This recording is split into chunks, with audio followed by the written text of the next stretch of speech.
හැමෝටම සුබ දවසක්. ගොඩක් දෙන අහලා තිබුණ රුසියාව සහ යුක්‍රේනය අතර යුද්ධය කොහොමද තත්ත්වය කියලා. ඒක මං උදේ දැක්ක දාලා තිනවා එක්තරා චැනල් එක එහෙම කියමු. ඇමරිකා විසින් ඊයේ වෙනිසුවෙලාව යටත් කරගෙන තියෙනවා. ඒක ඇවිල්ල රුසියාවට කරපු එක්තරාකාරයක මේ දීපු ආදර්ශයක් කියලා කියන්නේ කොහොමද උපාය මාර්ගිකව රටක් යටත් කරගන්නේ වගේ කියලා.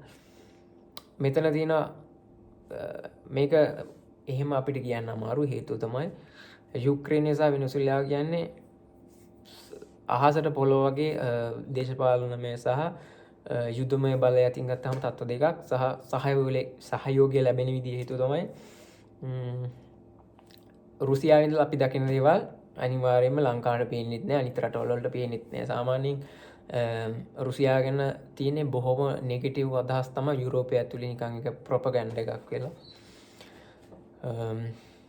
යුක්‍රේනය ගත්තාම අපි දන්න විදිහට සමහර දේවල් දන්නවා, සමහර දේවල් ඉතින් ඇත්තටම කියන්න බෑ. හේතුව තමයි ඔයාලට ලංකාවේ දේවල් කියන්න පුළුවන්, ලංකාවේදී ඕන දෙයක් කියන්න පුළුවන්, දෙවන ලෝක යුද්ධය ගැන කතා කරන්න පුළුවන්. රුසියාවේ සමහර දේවල් ගැන කතා කරන්න පොඩ්ඩක් රුසියානය කොහෙත් පරිස්සම් වෙන්න ඕනේ. ඇමරිකාවට ගියත් ඒකයි එහෙමයි. මොකද අපි දන්නේ ලංකාවේ ඕන තොරතුරක් ඕන විදිහට කියන්න පුළුවන්, ඊට පස්සේ සමා ගන්න පුළුවන්. මේ වගේ රටවල ඒවට එහෙම කරන්න බෑ.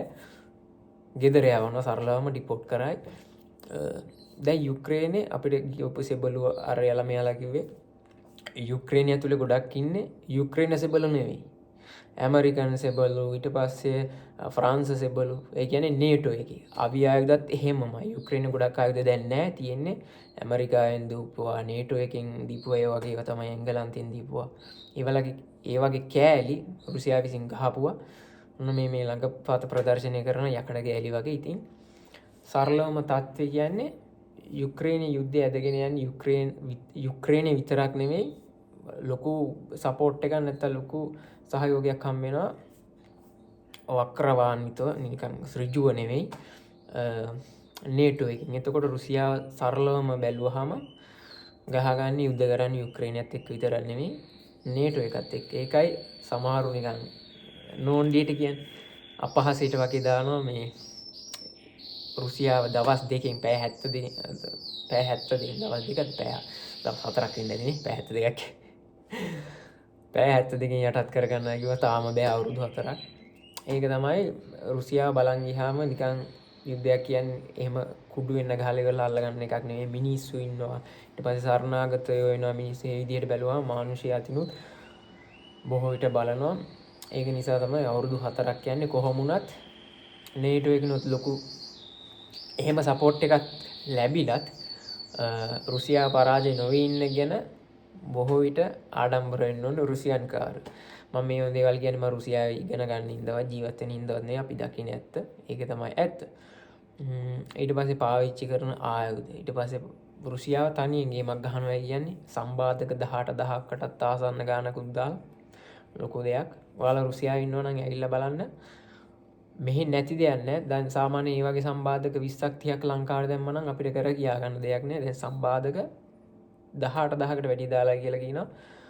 අපිට කෙනෙක්ට අහන්න පුළුවන් සම්බාධක දැම්මහම මම යුද්ධේ කැලේ සරලවම කියලා ඉවරයි.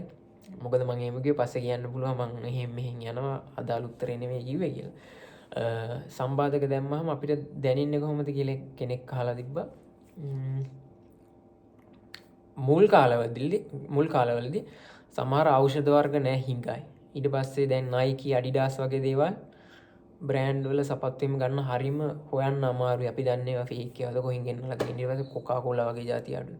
ඊට අමතරව Visa Master card වැඩ කරන්නේ ඒ සේවල් නැහැ. එතකොට අපිට ගෙවල් වලට සල්ලි යවන්න දැන් නම් ක්‍රම තියෙනවා. ඒත් ලංකාවෙන් සල්ලි යවන්න බොහොම අමාරුයි. ඔය දේවල් තමයි මේ ෆොරිනර්ස්ලා විදියට නැත්නම් ස්ටුඩන්ට්ලා විදියට අපිට දැනෙන දේවල් රුසියාවේ ඉඳගෙන සම්බාධක වලින් පස්සේ. ඊට අමතරව ඉතින් මම අහලා තියෙනවා ඔය සමහර පිළිකා වලට සම්බන්ධ සමහර බෙහෙත් අඩුයි කියලා අහලා තියෙනවා. හැබැයි ඒවා දැන් රුසියාවේ ඉතින් හදනවා. ඒකින්ද ලොකු ගැටලුවක් නැහැ. කොකාකෝලා වගේ දේවල් සම්පූර්ණයෙන් ඇත්තෙම නැති තරම් තියෙන එක්ස්පෝර්ට් කරලා ගෙන්නන ඒවා 4 ගුණයක් විතර ගාණ වැඩි. ඊට අමතරව වීසා ගන්න අමාරුයි රුසියානුවන්ට. යුරෝපයන්ල ඉට පස්සේ සමහරද්දිවල් දැන් කර්මාන්ත වගේ ගත්හම රුසියාව තියෙන සමහර මේ කර්මාන්ත වලින් අපනායනි කරන ආනායනි කරන දෙවල්තින ඒවා ගන්න ගන්න ගොඩක් අමාරුයි.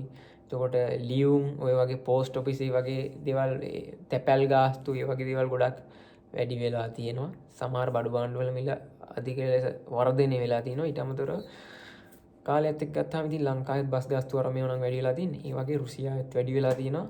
ඉතින් ඔන්න මං කිව්වා සරලවම ඇයි අවුරුදු 4ක් යුද්ධ කළත් තාම මේව කරගන්න බැරි. ඒක ඇත්තටම අපිට කියන්න බෑ මොකද කියලා. හේතුව ඒක එයාලා තමයි දන්නේ. රුසියා රජය යුක්‍රේන රජය තමයි දන්නේ. ඇයි මෙච්චර කාලයක් යුද්ධය ඇදී.